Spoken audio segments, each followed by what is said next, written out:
Carl Jung said, people will do anything, no matter how absurd, to avoid facing their own souls. The oracle at Delphi says at the entrance, know thyself. Temet noski, know thyself. And that's what it says at the doorway, above the doorway to the kitchen at the oracle's house in the Matrix. Know thyself. She points it out to Neo. O-N-E-N-E-O, anagrams.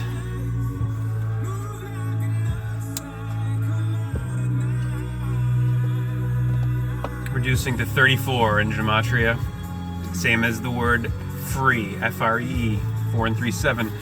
I have to correct myself because I keep saying that the word ego or geo as an anagram, E-G-O, G-E-O, meaning me, the surface, the intermediary between the inner and outer, the mask or the persona, the facade, the face, facade of the fake and the facts of life, of the truth and the lies.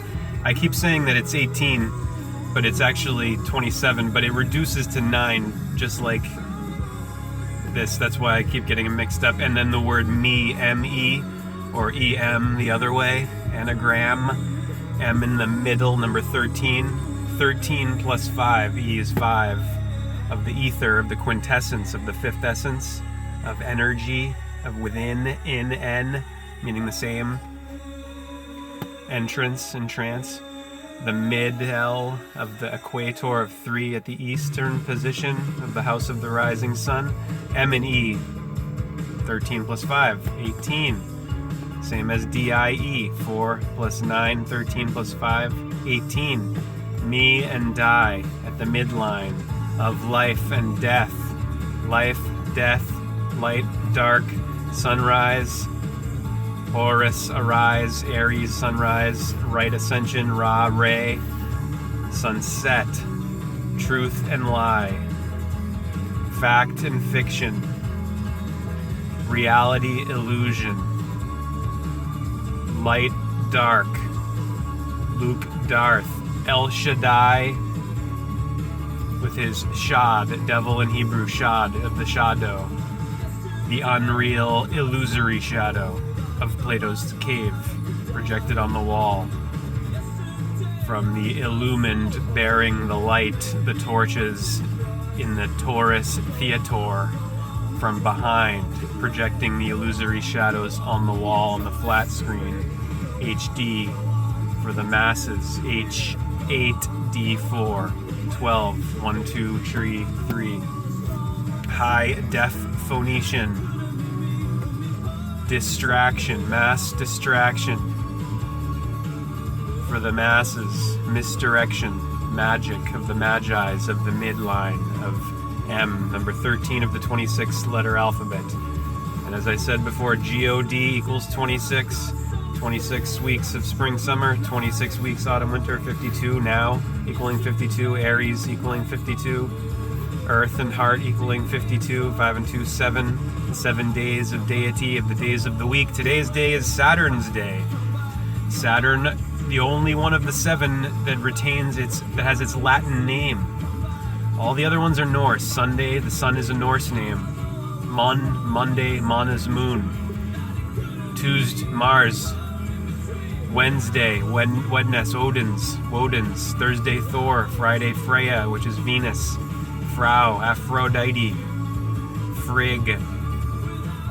Free, Freya, free. They let you out of your work womb on Friday, Freeze Day, Frau's Day. And then you are weekend after your week, so you're weak and you need your weekend. Of Saturn's Day and Sun's Day. I wonder why those are the 2 days off. Saturn and the Sun, the divine divide of deity, of the 7, of Christ equaling 77, and Krishna equaling 80. This is Independent Radio.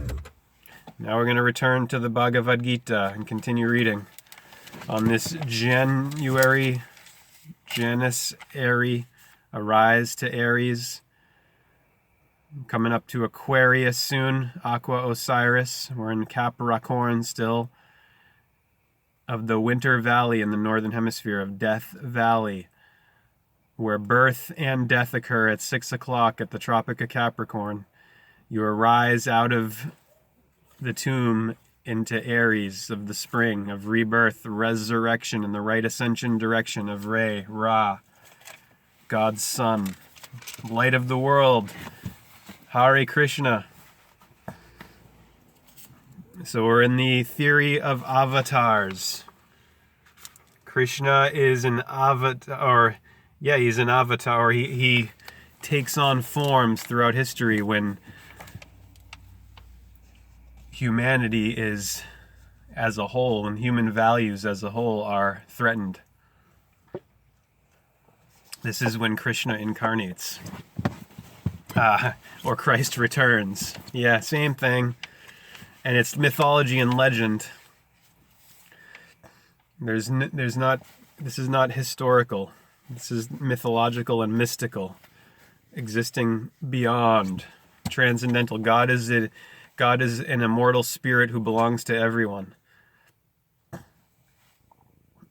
As men approach me, so do I accept them.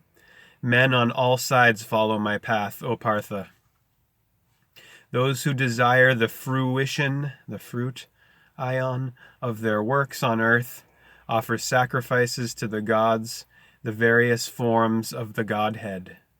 For the fruition of works in this world of men is very quick. The desireless nature of God's work.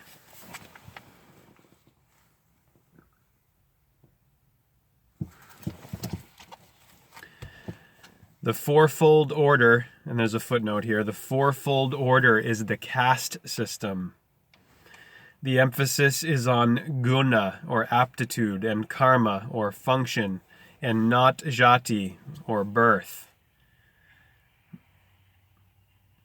The varna, or the order to which we belong, is independent of sex, birth, and breeding. The fourfold order was created by me according to the divisions of quality and work. Though I am its creator, know me to be incapable of action or change. Action without attachment does not lead to bondage.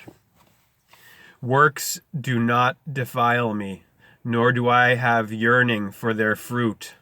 Fruit. He who knows me thus is not bound by works. So knowing was work done also by the men of old who sought liberation. Therefore do thou also work as the ancients did in former times. Action and inaction. What is action? What is inaction? As to this even the wise are bewildered. I will declare to thee what action is, knowing which thou shalt be delivered from evil. One has to understand what action is, and likewise one has to understand what is wrong action. And one has to understand about inaction. Hard to understand is the way of work. He who in action sees inaction and action in inaction, he is wise among men. He is a yogin, and he has accomplished all his work. He whose undertakings are all free from the will of desire, whose works are burned up in the fire of wisdom, him the wise call a man of learning. Having abandoned attachment to the fruit of works, ever content, without any kind of dependence, he does nothing, though he is ever engaged in work. Having no desires, with his heart and self under control, giving up all possessions, performing action by the body alone, he commits no wrong.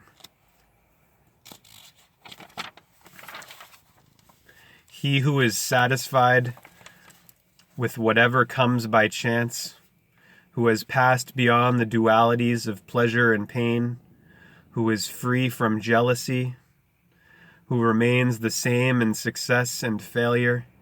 Even when he acts, he is not bound. Sacrifice and its symbolic value. The work of a man whose attachments are sundered, who is liberated, whose mind is firmly founded in wisdom, who does work as a sacrifice, is dissolved entirely. Footnote here, that is, his action does not bind him to cosmic existence. For him, the act of offering is God. The oblation is God. By God is it offered into the fire of God. God is that which is to be attained by him who realizes God in his works. Some yogins offer sacrifices to the gods, while others offer sacrifice by the sacrifice itself into the fire of the Supreme. Some offer hearing and the other senses into the fires of restraint. Others offer sound and the other objects of sense into the fires of sense. Some again offer all the works of their senses and the works of the vital force into the fire of the yoga of self-control, kindled by knowledge. Some likewise offer as sacrifice their material possessions, or their austerities, or their spiritual exercises, while others of subdued minds and severe vows offer their learning and knowledge. Others again, who are devoted to breath control, having restrained the paths of prana, which is the outgoing breath, and apana, which is the incoming breath, pour as sacrifice prana into apana, and apana into prana. While others, restricting their food, pour as sacrifice their life breaths into life breaths, that is, some practice control of breath. All these are knowers of sacrifice, know what sacrifice is, and by sacrifice have their sins destroyed. Those who eat the sacred food that remains after a sacrifice attain to the eternal absolute. This world is not for him who offers no sacrifice. How then any other world, O best of the Kurus? Or Arjuna. Thus many forms of sacrifice are spread out in the face of Brahman, in essence set forth as the means of reaching the Absolute. Know thou that all these are born of work, and so knowing thou shalt be freed. Wisdom and work.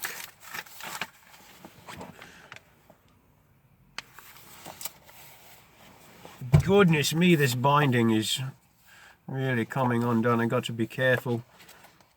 Wisdom and work. Golly. Book's falling apart. Knowledge as a sacrifice is greater than any material sacrifice, O scourge of the foe. For all works, without any exception, culminate in wisdom. Learn that by humble reverence, by inquiry, and by service. The men of wisdom who have seen the truth will instruct thee in knowledge. In praise of wisdom. When thou hast known it, thou shalt not fall again into this confusion, O Pandava.